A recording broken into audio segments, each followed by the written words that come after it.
수련의 여파로 조금 목소리가 나중에 혹시 갈라지거나 좋지 않을 수도 있으니 양해해 주시면 감사하겠습니다.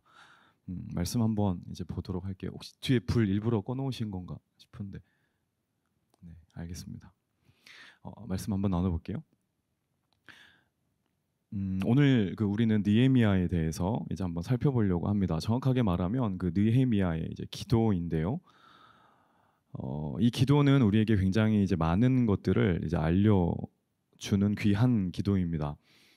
이 기도에 대해서 먼저 알려면 기도를 한 주체인 느헤미야에 대해서 이제 우리가 좀 알아봐야겠는데, 일단 느헤미야는 간단히 말하면 해외 교포 출신이라고 생각하시면 됩니다. 이게 무슨 말이냐면 당시 유다 백성들이 바벨론에 이제 포로로 끌려가 있잖아요. 그리고 바벨론이 망하고 이제 페르시아 제국이 세워집니다. 느헤미야는 유대인인데 그런데 유대 땅에서 태어나지를 않았습니다. 이제 포로지에서 태어난 유대인입니다. 그러니까 엄밀히 말하면은 그 교포 2세라고 좀 볼 수 있는 거겠죠. 자기 땅에서 태어나지 않았으니까. 그리고 직업이 뭐였냐면 당시 페르시아 왕이었던 아닥사스다 왕의 술 맡은 관원장이었습니다. 우리나라 역사를 봐도 그렇지만 당시 사회에서 왕은 그 절대 권력을 가진 존재였습니다. 그 말은요, 이제 왕이라는 그 자리가 굉장히 그 매력적인 힘을 가진 자리라는 뜻도 되지만 뒤집어 생각해 보면 정말로 위험한 자리라는 뜻도 됩니다. 왜냐하면은 절대 권력을 가졌기 때문에 수많은 사람들이 그 자리를 찬탈하려고 호시탐탐 노렸기 때문에 그렇습니다. 그래서 실제로 당시에 많은 왕들이 독사를 포함한 암살을 많이 당하기도 했습니다. 그래서 왕은 부하들 중에서 자기가 가장 믿을 수 있는 사람을 뽑았습니다. 가장 믿을 수 있는 사람을 뽑아서 자기가 먹을 음식과 마실 술을 검사하는 역할을 맡겼습니다. 이건 조선시대도 마찬가지였습니다. 절대 아무에게나 맡기지 않습니다. 음식을 맡은 사람이니 이제 왕을 되게 많이 만나겠죠. 하루 3끼 먹는다고 할 때 최소한 하루 3번 왕을 만날 거고요. 이제 오늘 요즘같이 이제 밤에 너무 더워가지고 잠이 안 와서 뭐 영화 한 편 보면서 야식을 먹고 싶을 때 이제 왕이 이제 그 술 맡은 관원장에게 이야기를 하면 이제 또 다시 그 술상을 차려오겠죠. 그러면은 최소한 3번, 4번, 뭐 많으면 7, 8번까지 하루 왕을 만나게 되는 겁니다. 그러니까 왕의 최측근 중에서도 가장 가까운 사람이 이 술 맡은 관원장입니다. 한번 다시 점검해 보면 페르시아 사람도 아닙니다. 포로민인 유다 출신이고요.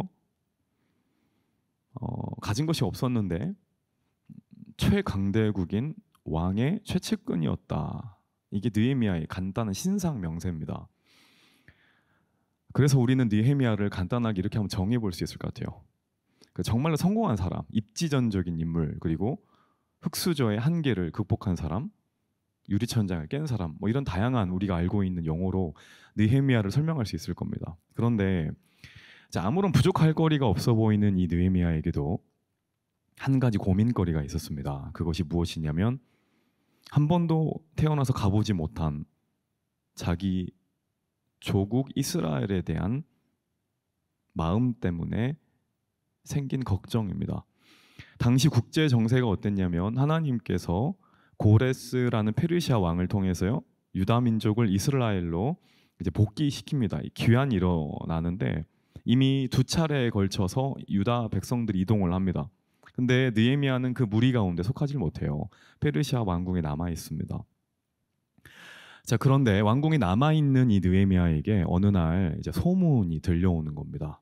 어떤 소문이냐면 자기의 모국인 예루살렘 수도이잖아요. 여기에 상황이 정말로 처참하다는 겁니다. 안 좋다는 거예요. 어떻게 안 좋냐면 성벽이 다 무너져 있습니다. 성벽이 무너져 있다는 것은 적들로부터 무방비 상태, 치안이 제로라는 말입니다. 국방력도 제로고 치안도 제로고. 그러니까 주변 사람들이 엄청 괴롭히는 거예요. 그리고 하나 되어야 될 유다 사람들의 마음이 이리저리 나뉘어져 있는 겁니다. 안타까운 거예요. 너무나 가고 싶은 겁니다. 내가 여기서 이럴 때가 아닌데 가고 싶은데. 그런데 자기는 지금 유다에 가지 못하고 페르시아에 홀로 남아 있습니다. 하나님이 돌려보내지 아직 않았던 거예요. 여러분, 우리도 이럴 때가 있습니다. 이럴 때라 함은 나만 남겨져 있을 때를 말합니다. 이런 생각을 할 때가 있죠. 느헤미야가 지금 그런 거예요. 왜 나만 이렇게 홀로 남겨져 있을까? 나는 왜 여기서 이렇게 이런 시간을 보내고 있을까? 라는 시간이 반드시 있습니다. 느헤미야뿐 아니라 그리스도인인 우리에게는 반드시 이런 시간이 있습니다. 남겨진 시간, 그리고 언젠지는 모르지만 뭔가를 기다려야 하는 시간이 있습니다. 얼마 전에 이제 수련회를 했고, 이제 수련회 기간 전후로, 그리고 또 신방을 어제 밤늦게까지 좀 많이 했습니다. 이야기를 하다 보면은 그 대학부 형제 자매들 안에 이런 분들이 많아요. 이런 이야기입니다. 친구들은 다 취업을 하는데 나만 홀로 나왔대요. 같이 시험 준비를 했는데 나만 이제 안 됐대요. 뭐 이게 한두 분의 이야기가 아닙니다. 차마 이야기를 못한 많은 분들의 이야기입니다. 하나님이 어떤 회사에 보냈대요. 그런데 동기들 중에 자기만 홀로 떨어졌대요. 나만 홀로 남아서 이런저런 일을 해야 되는 상황이 있대요. 야근도 많이 하고 부당한 일도 많이 해야 되는 상황이 있대요. 또 결혼도 마찬가지죠. 나만 남겨진 상황을 참 많이 만난다고 합니다. 이게 전부 이겁니다. 우리에게 있는 남겨진 시간들, 그리고 기다려야 하는 시간들입니다. 느헤미야가 겪고 있는 시간입니다. 자, 그러면 체크해 볼 게 이겁니다. 느헤미야는 이 남겨진 시간 가운데 무엇을 했냐라는 거예요. 그게 오늘 본문의 1장의 내용입니다. 그게 뭐냐면 기도입니다. 느헤미야는 남겨진 시간, 기다려야 하는 시간에 무엇으로 반응하냐면 기도로 반응합니다. 두 가지 인생이 있습니다. 사람에게는 반드시 남겨진 시간이 있습니다. 기다려야 하는 시간이 있습니다. 누군가는 이 시간에 불평과 원망을 합니다.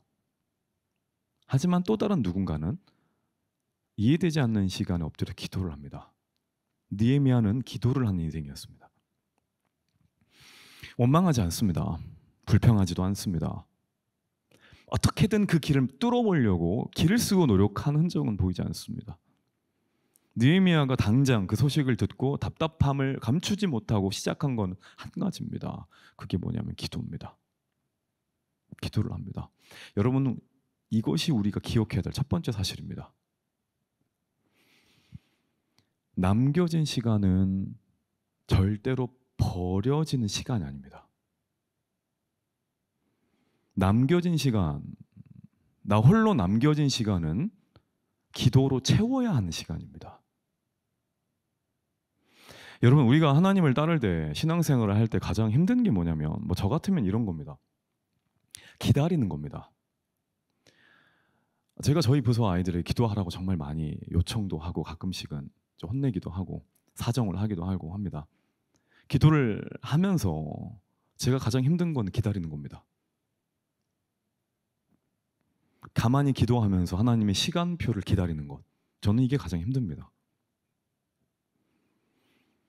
나의 시간이 아니라, 나의 때는 이 때인 것 같은데 나의 때가 아니라 하나님의 때를 기다리는 거, 이게 기도할 때 가장 힘듭니다. 뭐 저뿐 아니라 생각합니다. 저뿐 아니라 많은 분들이 여기서 넘어집니다. 기다리지 못합니다. 어떻게든 뭔가를 해보고 싶어 합니다. 물론 그 시도가 나쁜 건 아닙니다. 이것도 해보고 저것도 해본 것은 나쁜 건 아닙니다. 다만 기도가 없는 시도는 위험한 겁니다. 먼저 기도를 해야 됩니다. 그리고 나서 행동을 해야 됩니다. 기도 없이 내가 행동하는 겁니다. 그리스도인은 시작이 무릎이 되어야 됩니다. 먼저 걸어서는 안 됩니다. 무릎을 꿇은 다음에 걷는 것이 크리스천입니다. 여러분 있잖아요. 우리 인생의 골든타임 언제라고 생각하십니까? 내 인생에서 가장 아름다운 황금기, 놓치면 안 될 것 같은 전성기는 언제라 생각하십니까? 내 인생의 골든타임은 내가 정할 수 없습니다. 내가 정한다고 되지도 않습니다. 그 시간은 내가 알 수도 없고 내가 정할 수도 없습니다. 따라서 내가 판단할 수 없는 시간입니다. 골든타임은 하나님이 정합니다. 그리고 하나님이 아십니다. 여러분, 왜 우리가 기도해야 될까요? 이 때문에 기도를 하는 겁니다. 그 시간을 내가 모르니까. 내가 정할 수도 없으니까. 그 시간은 오직 하나님만 아니까. 그래서 기도를 하는 겁니다. 저는 잘 모르지만 혹시 오늘 이 자리 가운데 기도함으로 뭔가를 간절하게 기다리는 분이 계실지 모르겠어요. 말씀을 준비하면서 그분들을 위한 기도가 참 많이 나왔습니다. 여러분, 그분들에게 부탁드립니다. 세상의 말에 흔들리지 마십시오. 그리고 세상의 타이밍에 기준을 세우지 않아도 됩니다. 내 감정과 내 경험의 기준을 맞추지 않아도 됩니다. 그거는 기준이 아닙니다.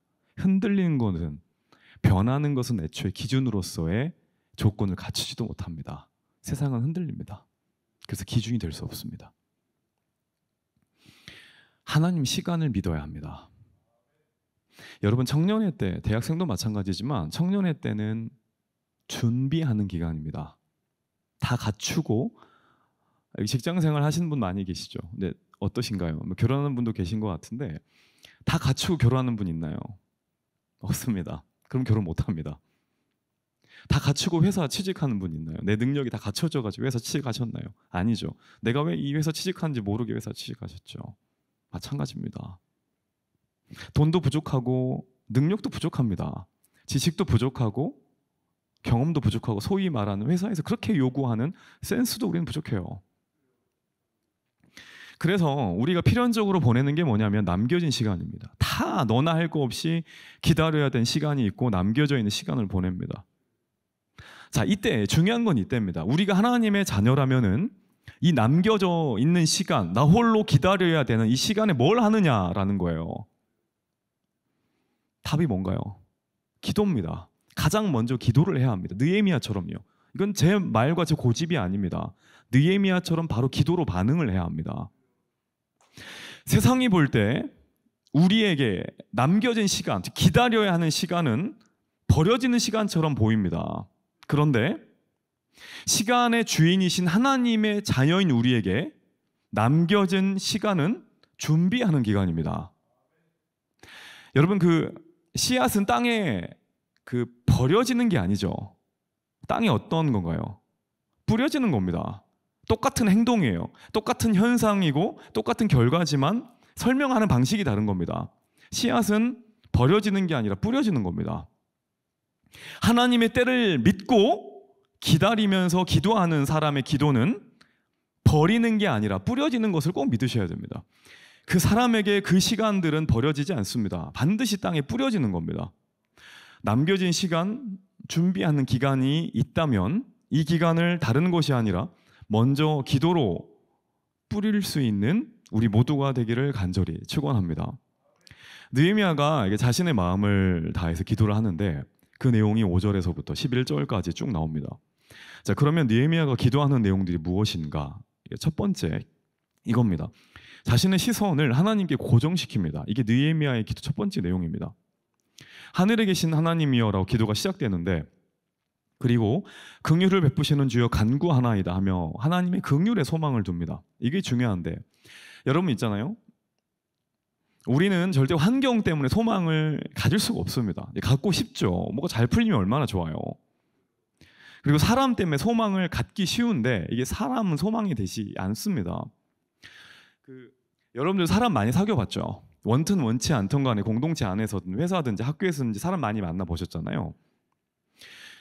어떤가요? 사람을 MBTI E나 I나 이걸 떠나서 사람을 알아가면 알아갈수록 어떻던가요? 실망합니다.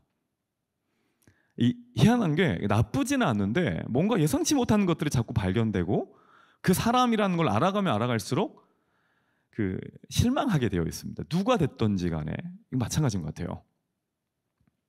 그래서 이런 말 있잖아요. 믿을 만한 사람 아무도 없다. 이런 말도 있잖아요. 여러분, 환경은 어떤가요? 환경은 더 말할 것도 없죠. 한번 질문 드려볼게요. 여러분 한번 여러분들 인생을 한번 곰곰이 한번 리뷰해 보십시오. 한번 돌이켜 보십시오. 공부하기에 진짜 최적의 환경이 며칠이나 있었나요? 일하기에 정말로 좋은 환경이 얼마나 주어졌던가요? 취업 준비하기에 어떤 시험 공부를 하기에 내 인생에 있어서 가장 이보다 더없이 좋은 환경이 얼마나 우리 인생 가운데 주어졌었던가라는 말입니다. 대부분 공부하기 힘든 환경들이었을 거예요. 일하기에 지금도 힘든 환경일 거라고요. 환경은 그렇습니다. 저도 마찬가지예요. 이러한 결과들을 바탕으로 조심스럽게 예측해 볼 수 있는 건 앞으로도 우리에게 있어서 유리한 환경은 생각보다 많이 오지 않을 거라는 겁니다. 환경은 점점 우리를 절망할 수밖에 없는 구조로 만들어가요. 때문에 환경이 우리의 소망이 될 수는 없습니다. 그렇다면 크리스천이 반드시 소망을 두어야 될 것이 있습니다. 그게 뭐냐면 하나님의 약속과 긍휼인데 그게 5절에 나옵니다. 우리 다 같이 5절을 한 목소리로 한번 읽어보겠습니다. 5절입니다. 시작.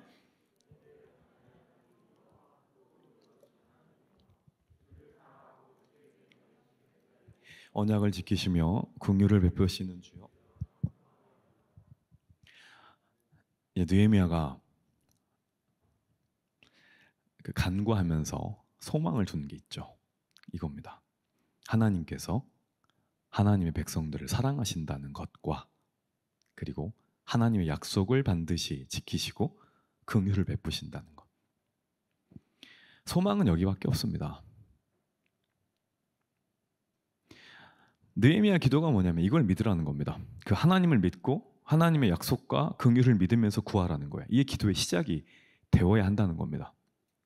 자, 그럼 무엇을 구하냐? 여러분 혹시 세계사 시간에 배우셨는지 모르겠습니다. 알렉산더 대왕 아신가요? 초대 아시죠? 정복왕 되게 많은 나라를 정복했던 알렉산더 왕에게 한 가지 일화가 있습니다.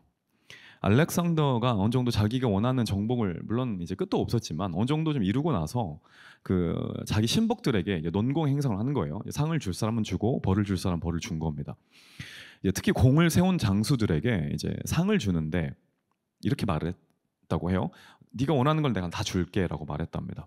어떤 사람은 큰 집을 달라고 했고, 어떤 사람은 엄청난 돈을 달라고 했고, 어떤 사람은 그냥 휴직을 좀 하고 싶다라고 말했대요. 다 그렇게 해줬답니다. 여러분들이 공을 세운 장수라면 뭐라고 알렉산더에게 말하겠어요? 돈 좀 한 100억 이 정도? 건물 이 정도 얘기할 수 있겠죠. 근데 그 부하 중에 데닉이라는 사람이 있었대요. 근데 그 데닉이란 부하가 이렇게 말했답니다. 왕이요, 당신이 정복한 나라 중에 하나를 저에게 주십시오. 이제 주변 사람들 입을 딱 벌렸대요. 헐, 쟤 왜 저래? 막 이러면서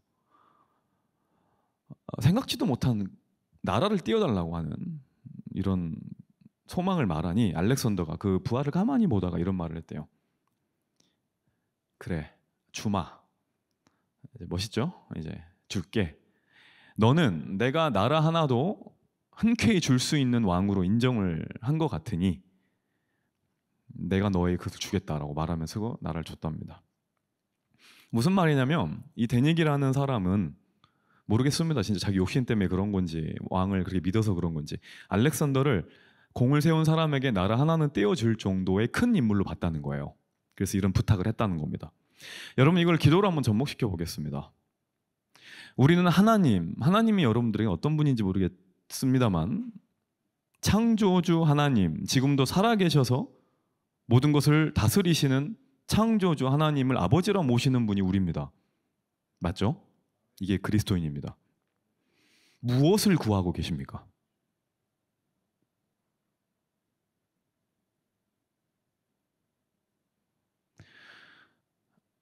많이 이런 기도가 아닐까 싶습니다. 직장 주십시오. 애인 허락해 주십시오. 진로 문제 해결해 주십시오. 집을 좀 해결해 주십시오. 이게 나쁜 건 아닙니다. 이거 필요합니다. 구해야 됩니다. 자, 그런데 아쉬운 거예요. 진짜 구해야 될 건 따로 있습니다. 이게 뭐냐면, 여러분 이 질문 한번 드려볼게요. 우리가 하나님께, 창조주 하나님께 구할 수 있는 가장 큰 게 뭘까요? 그게 뭐라 생각하십니까? 우리가 하나님, 창조주 하나님께 구할 수 있는 것 중에 가장 큰 것은 이겁니다. 하나님 자신입니다. 예수 그리스도입니다. 여러분, 이 자리는 다른 것들을 구할 수도 있는 자리이긴 하지만, 하나님이 여러분들을 이 자리까지 오게 하신 데는 그냥 다른 것들을 구하라고 한 것뿐 아니라 너희들이 구할 수 있는 가장 최고의 것을 구하라고 이 자리에 불러주시는 겁니다. 그게 뭐냐 이거예요. 하나님입니다. 하나님을 구하라는 겁니다. 예수를 구하라는 겁니다. 예수의 이름을 달라라고 하는 겁니다. 우리 인생 가운데. 오늘 이 시간에 저는 그 기도가 나왔으면 좋겠습니다. 물론 급한 문제들 많죠.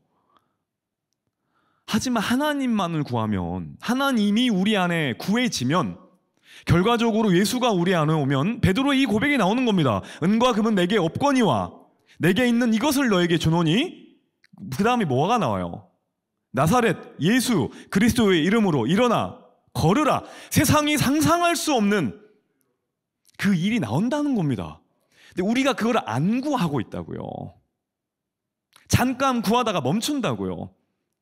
그냥 세상의 것을 구한다고요. 하나님이 너무나 속상한 겁니다. 그러니까 나를 구하면 안 되겠냐 이런 말입니다.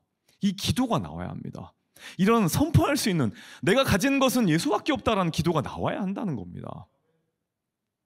영국의 구두 수성공이지만 인도의 선교사가 된 윌리엄 캐리라는 분이 이런 말을 합니다. 하나님으로부터 위대한 일을 기대하라. 하나님을 위하여 위대한 일을 시도하라. 이걸 해석하면 이겁니다. 하나님을 구하고 하나님 이름으로 일하라. 저는 이라고 생각을 합니다.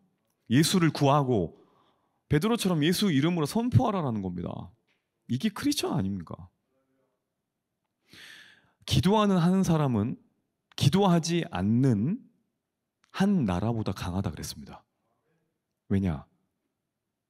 기도하는 그 사람 안에는 하나님이 뭘 주시니까 그럴까요? 하나님 자신을 주십니다. 그래서 기도하는 사람은 그 누구도 이길 수 없습니다. 누가복음, 마태복음이 다 나오죠. 어떻게 아버지께서 구하는 자에게 가장 좋은 것을 주시지 않겠느냐. 이게 누가복음에 있는 그게 뭐라고 나와요? 맞죠? 성령을 주시지 않겠느냐.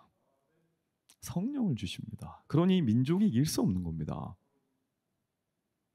이것을 기억하시고 크신 하나님을 구할 수 있는 우리 대학부 청년부 지체들이 되기를 주의 이름으로 간절히 축원합니다. 다음으로 느헤미야가 어떤 기도를 하냐면, 하나님을 인정하고 하나님을 구하는 기도 다음에요, 회개를 합니다. 회개의 기도래요. 그 6절과 7절의 내용인데 우리 같이 한번 읽어보겠습니다. 시작. 이제 주의 종이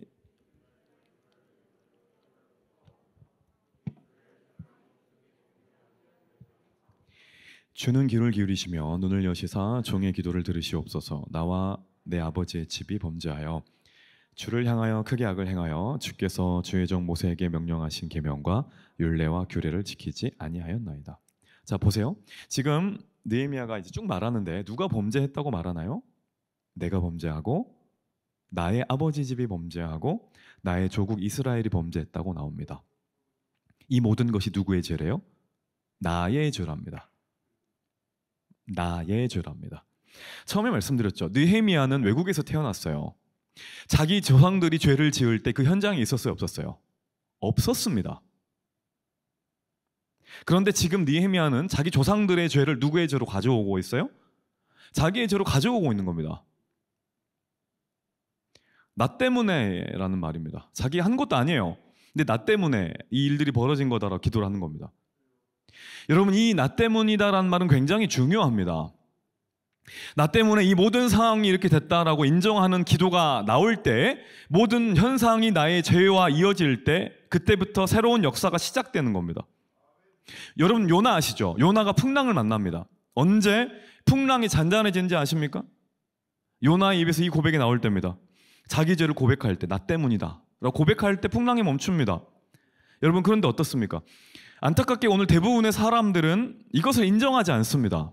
전부 다 남의 탓을 합니다. 오늘 본문으로 말하자면 무너진 예루살렘 성벽과 자기 자신의 죄를 전혀 연결시키지 못한다는 거예요. 내가 몸담고 있는 가정이 무너져 있습니다. 내가 몸담고 있는 교회가 무너져 있습니다. 내가 몸담고 있는 공동체가 무너져 있고, 내가 몸담고 있는 학교, 직장의 성벽이 무너져 있는데, 그 어떤 크리스천들도 그것과 나의 죄를 직접적으로 연결시키려 하지 않는다는 겁니다. 그건 나 때 있었던 일이 아니라는 거예요. 국민들은 대통령 때문이라고 하고, 회사의 사장들은 직원들 때문이라고 하고, 직원들은 사장 때문이라고 그러고, 부모는 자녀 때문이라고 그러고, 자녀는 부모 때문이라 합니다. 전부 내 탓이 아니라고 그럽니다. 무너진 성벽이 있는데 그 무너진 성벽과 나의 죄를 절대로 연결시키지 않습니다. 무너진 성벽이 있는데 내 죄와 그것과 무관하다 생각하니까 성벽이 세워지질 않는 겁니다. 성벽이 재건되질 않는 거예요. 여러분, 한번 돌이켜 보십시오. 내 주변에 무너진 성벽이 있습니다. 누군가에게는 가정의 성벽이 무너져 있고, 누군가에게는 학교, 직장, 또 공동체의 성벽이 무너져 있는 게 보이는 사람이 있을 겁니다. 우리 때문입니다. 나 때문이에요. 그 연결이 돼야 됩니다. 느헤미야처럼. 이게 회개입니다. 그리고 이게 부흥입니다. 이 연결이. 여러분, 기억하십시오. 우리 가정이, 회사나 학교, 무엇보다 우리 대학부, 우리 청년부가 언제 세워지는 아십니까? 이겁니다. 이 무너져 있는 성벽이 누구 때문이다? 선배들 때문이 아니다. 교회를 떠난 애들 때문이 아니다. 나 때문이다. 나 때문에 우리 대학부가, 우리 청년부가 무너져 있다라고 고백할 때, 그때 이 성벽이 재건되는 겁니다.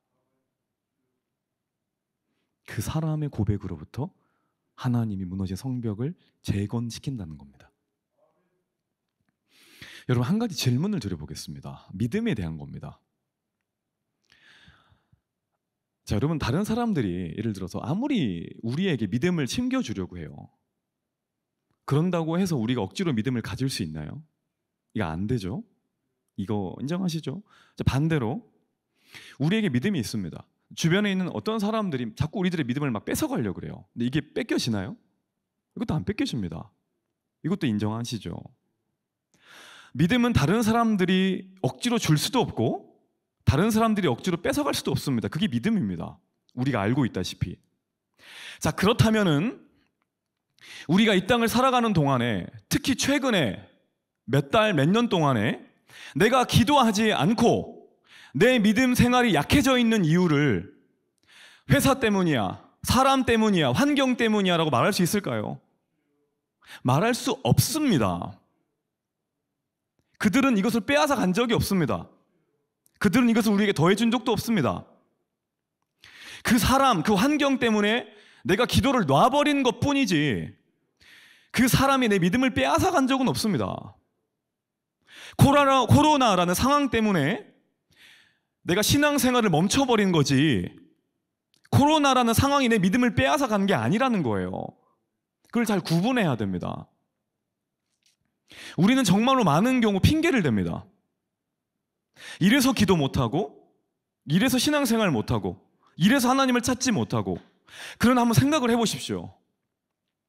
그러한 상황 가운데서 정작 기도를 놓아버린 주체는 납니다. 내가 결정을 한 겁니다. 뺏긴 게 아니에요. 하나님을 찾지 않는 이유를 다른 사람에게 돌리는 것은 옳지 않은 일입니다. 사랑하는 여러분, 한 번 더 물어보겠습니다. 내 삶에 내 믿음의 성벽이든 우리 주변에 있는 성벽이든 그 성벽이 무너져 있다면 그건 누구 때문입니까? 다른 사람 때문이 아니에요. 나 때문이에요. 주변 핑계 대면 안 됩니다. 환경이 핑계를 대면 안 돼요. 저는 이 시간에 이 기도가 나왔으면 좋겠어요. 무너진 성벽이 보인다면 그 원인을 다른 데로 돌리는 게 아니라 나의 죄로 여기고 자신이 알지도 못했던 조상들의 죄를 나의 죄로 여기고 통곡하고 회개했던 느헤미야처럼 우리도 이 시간에 기도를 해보자 이 말입니다. 그러면 하나님께서 우리들의 무너진 성벽을 어떻게 이렇게 세우실지 보자는 거예요. 그 기도가 오늘 이 시간에 저와 여러분들의 입술에서 나올 수 있기를 간절히 축원합니다. 마지막입니다. 우리가 느헤미야 기도를 통해서 알 수 있는 세 번째 사실은 오늘의 은혜를 구하라는 겁니다. 오늘 타이틀인데 회개를 한 다음에 느헤미야가 하나님의 약속을 붙들고 기도합니다. 8절과 9절입니다. 같이 읽어볼게요. 시작. 옛적에 주께서 주의 종 모세에게 명령하여 이르시되 만일 너희가 범죄하면 내가 너희를 여러 나라 가운데 흩을 것이요 만일 내게로 돌아와 내 계명을 지켜 행하면 너희 쫓긴 자가 하늘 끝에 있을지라도 내가 거기로부터 그들을 모아 내 이름을 두려고 택한 곳에 돌아오게 하리라 하신 말씀을 이제 청하건대 기억하옵소서.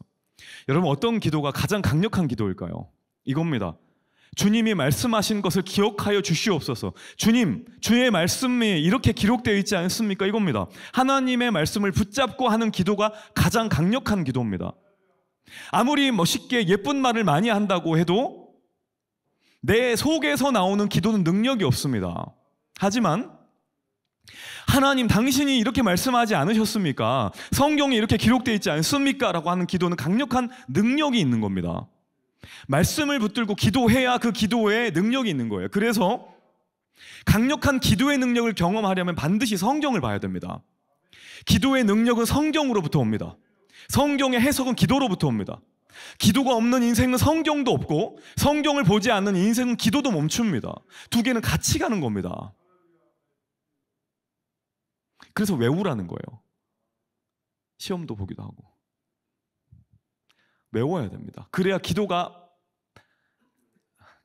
어떻게 하지? 수련으로 착각했습니다. 이게 폭발력 있는 겁니다. 이렇게 어떻게 표현할 수가 없네. 말씀을 가지고 선포하면서 이렇게 쫙쫙 올라가는 그 다음에 죄송합니다. 정신 못 차려서. 자, 11절 보십시오. 11절 말씀 한번 다 같이 읽어보겠습니다. 시작. 주여 구하오니 귀를 기울이사 종의 기도와 주의 이름을 경외하기를 기뻐하는 종들의 기도를 들으시고 오늘 종이 형통하여 이 사람 앞에서 은혜를 입게 하옵소서 하였더니 그때에 내가 왕의 술관원이 되었느니라. 여러분, 우리는 기도할 때 보통 하나님께 무엇을 구하는 기도를 하잖아요. 예를 들어 기도를 10이라고 해봐요. 그러면 구하는 기도를 어느 정도 하나요? 8에서 9 정도 하죠? 다 알고 있습니다. 구하는 기도 한 8에서 9 정도 하죠. 근데 느헤미야의 기도를 보세요. 5절에서부터 11절까지 장황하게 기도를 하는데 뭔가를 구하는 기도는 어디에만 나와요?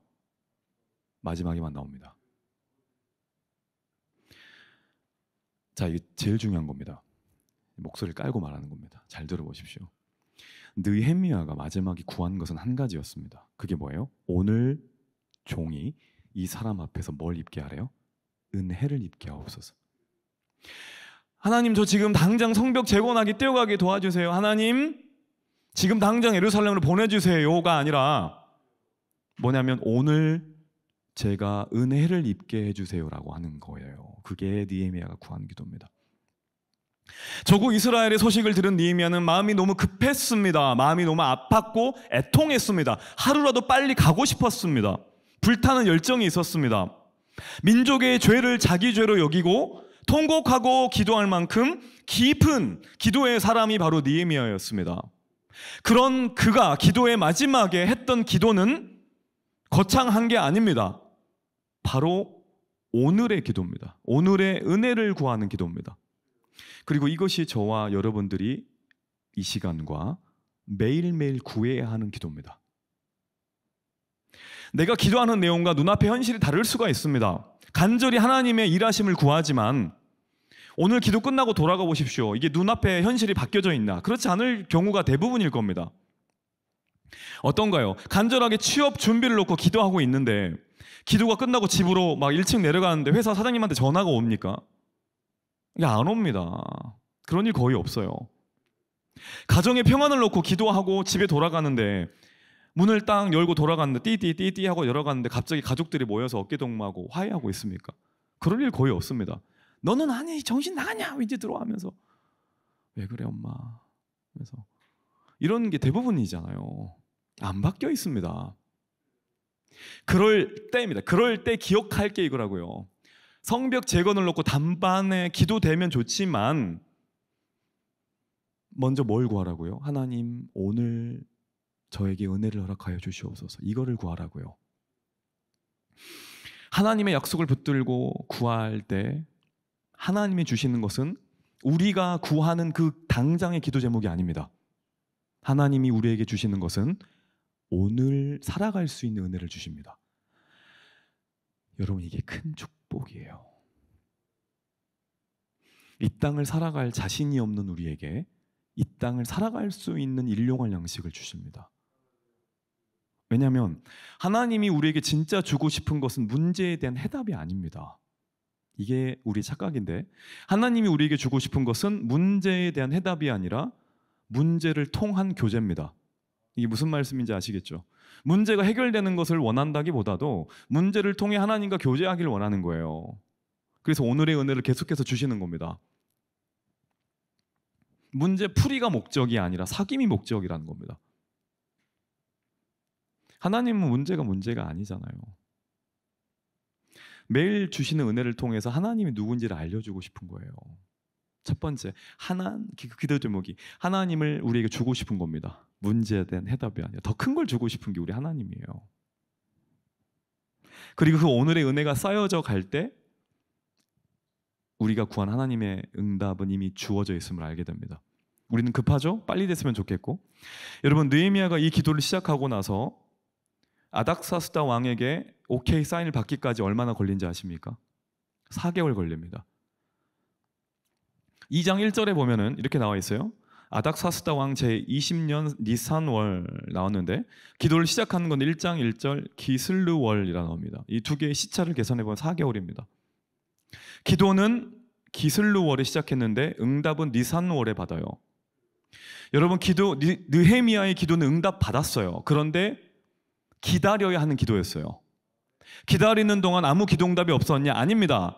기다리는 동안 하나님은 느헤미야에게 오늘의 은혜를 매일매일 허락해 주셨어요. 우리가 하는 기도가 아무런 응답이 없냐? 그렇지 않습니다. 우리가 매일매일 기도하는 그 기도들은 하나님이 이 땅을 살아갈 수 있는 오늘의 은혜를 매일매일 허락해 주신다고요. 그리고 그 기간이 지났을 때 우리가 정말로 그분에게 원했던 성벽 재건의 시간과 장소가 열린다는 겁니다.